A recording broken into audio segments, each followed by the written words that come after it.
Assalamualaikum warahmatullahi wabarakatuh. Kembali lagi di 1000 Kisah Nyata. Pada kali ini kita akan melanjutkan part 5-nya, Kesurupan part 5. Yang belum nonton part 1, part 2, part 3, part 4 agar ditonton terlebih dahulu. Baiklah Kang Mas dan Mbak Ayu, kita lanjutkan. Dulu ada dukun beranak bernama Mantili. Mantili ini dikenal sebagai pribadi yang ayu dan baik hati. Saat itu ia baru pindah di desa sebelah dan langsung merintis karirnya sebagai dukun beranak yang pintar dan andal dalam melahirkan. Berbondong-bondong penduduk kampung dan desa sebelah meminta bantuannya untuk prosesi kelahiran jabang bayi yang dinanti-nanti setiap keluarga. Kemudian datanglah warga baru yang tinggal tidak jauh dari rumah Mantili.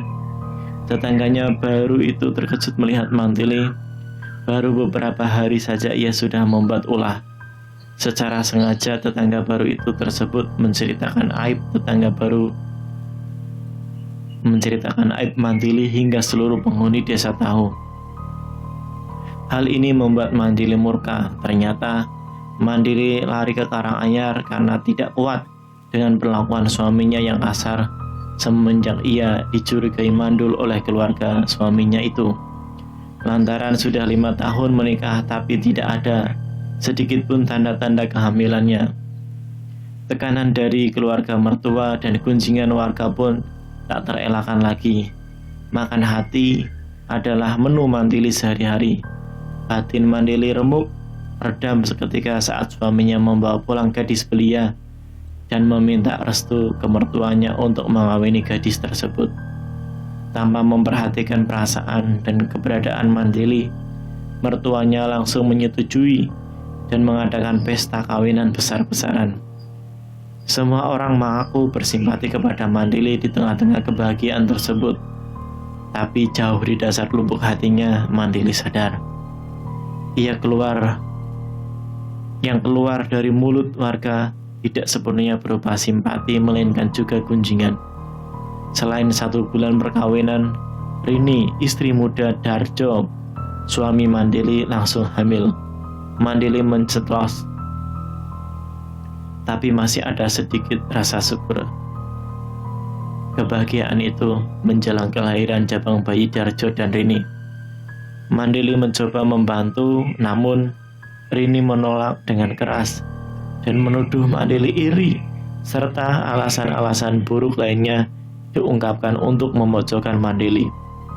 Mantili sungguh sakit hati. Sebagai dukun bayi beranak, nasibnya sungguh ironis sekali. Ia banyak membantu kelahiran dan kehamilan di setiap wanita di desa itu, tapi ia sendiri tidak bisa memiliki anak. Akhirnya ia lari ke Karanganyar, menghilang dari suami dan keluarga yang ia cintai. Mantili berharap hidup tenang di desa kecil di Karanganyar ini. Ia memulai hidupnya dari nol lagi. Semua orang di kampung ini mengenal Mantili sebagai janda dan seorang dukun beranak yang handal. Mantili juga memiliki banyak pelanggan dan teman-teman yang baik. Sayang, ketenangan Mantili tak bertahan lama.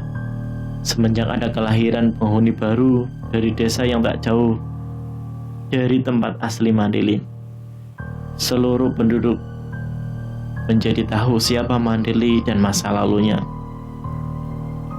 Hati siapa yang tidak disangka, hanya 1 titik picu saja, wanita yang dikenal baik dan ramah mendadak bisa berubah menjadi iblis yang tidak bisa dipadamkan kebenciannya. Semenjak itulah Mantili menjadi aneh. Setiap ibu yang datang untuk berkonsultasi atau melahirkan selalu saja mengalami keguguran. Kemudian timbul rasa desas-desus tidak sedap tentang Mantili yang sekarang terlihat makin bahenol. Kulitnya pun terlihat kenyal di usianya yang sudah masuk kisaran 35 tahunan.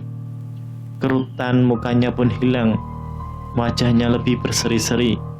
Selain menerima kunjungan ibu-ibu hamil yang masih mempercayakan kehamilannya kepada Mantili, ia juga dikunjungi pria-pria kadang tidak dikenal oleh warga. Bahkan ada isu suami mengantarkan istrinya berkonsultasi ke Mantili, sempat tertangkap basah sedang bermain gila dengan Mandili. Hal ini tentu mulai meresahkan masyarakat. Ibu-ibu mulai berkomplot untuk merubuhkan rumah Mandili dan mengusirnya dari Karanganyar. Bapak-bapak juga berbondong-bondong sepakat untuk mengusir Mandili dengan alasan keberadaan Mandili sudah membuat gaduh seisi kampung.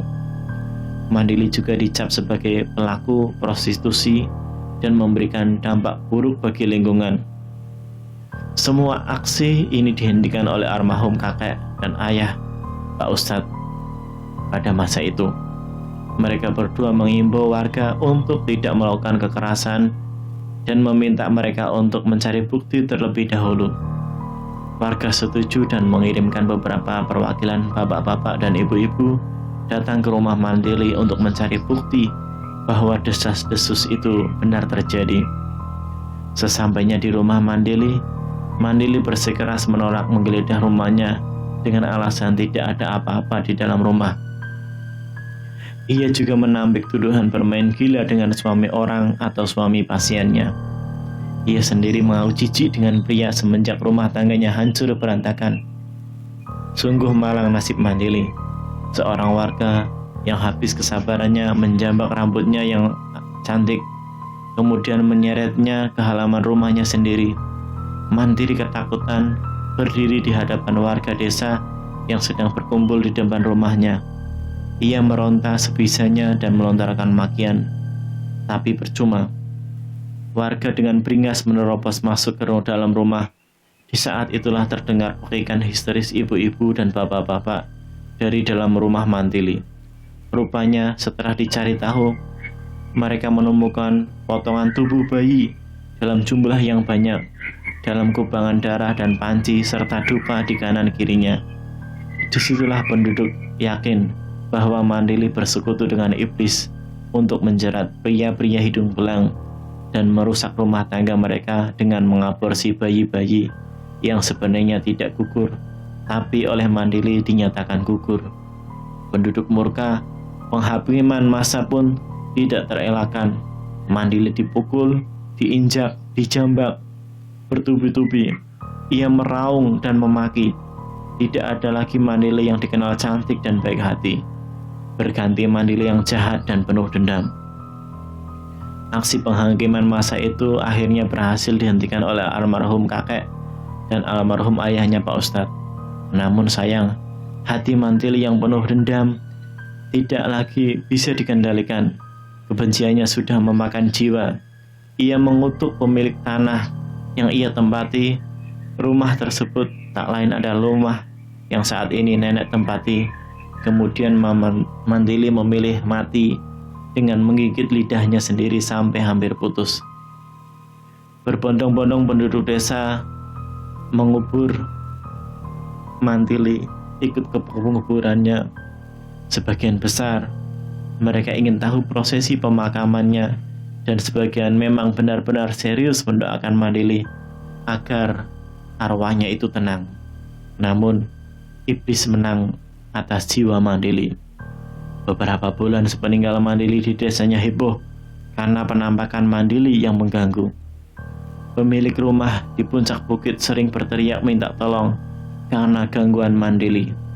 Entah mengapa ia meneror keluarga itu. Mungkin karena sakit hati saat digebuk warga dan mati di tanah tersebut. Tidak lama setelahnya pemilik rumah itu meninggal dan istrinya menghibahkan rumah tersebut ke almarhum kakek. Doa dan syukuran telah dilakukan berkali-kali. Hantu Mandili tidak lagi muncul. Sampai sebelum kakak meninggal, nenek masih hidup tenang. Namun ketenangan tersebut sepertinya terkoyak bersamaan dengan kesedihan nenek yang semakin hari semakin berat. Arwah Mandili masih bersembunyi dan bersemayam di meja rias di dalam rumah. Seolah-olah ia sengaja menghilangkan jejaknya agar semua orang lupa. Kemudian ia datang mengganggu saat orang-orang lengah dan mungkin mulai melupakan Tuhannya. Subuh menjelang, adzan yang berkumandang membuyarkan lamunan dari cerita nenek. Sungguh tragis kisah Mandili.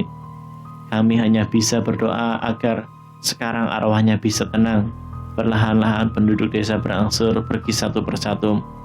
Pak Ustadz pamit paling terakhir. Setelah menepuk kepala lori yang masih tak sadarkan diri, ia berpamitan. Kami saling berpelukan satu sama lain. Kantuk enggan menghinggapi kami. Kami berenam menanti matahari terbit dan kemudian membersihkan abu meja rias yang telah dibakar dengan perasaan yang masih berkecamuk namun juga lega. Masih saja aku menggidik jika teringat peristiwa itu. Benar-benar pengalaman yang tidak bisa aku lupakan. Semenjak peristiwa itu, kehidupan kami tak lagi sama. Lori menjadi anak yang semakin aktif. Bicaranya sangat lancar. Dia bisa menguasai bahasa arwah, yaitu bahasa aneh yang sering ia pakai untuk berkomunikasi dengan roh-roh yang ia jumpai. Percaya atau tidak, dengan keberadaan mereka, mulai hari ini mulailah kegiatanmu dengan hal yang positif, dan ingat selalu Tuhanmu, karena iblis dan setan selalu melahap jiwa-jiwa yang kosong dan kering. Terima kasih, semoga menjadi pembelajaran bagi kita. Jangan lupa like, share, komen, dan subscribe.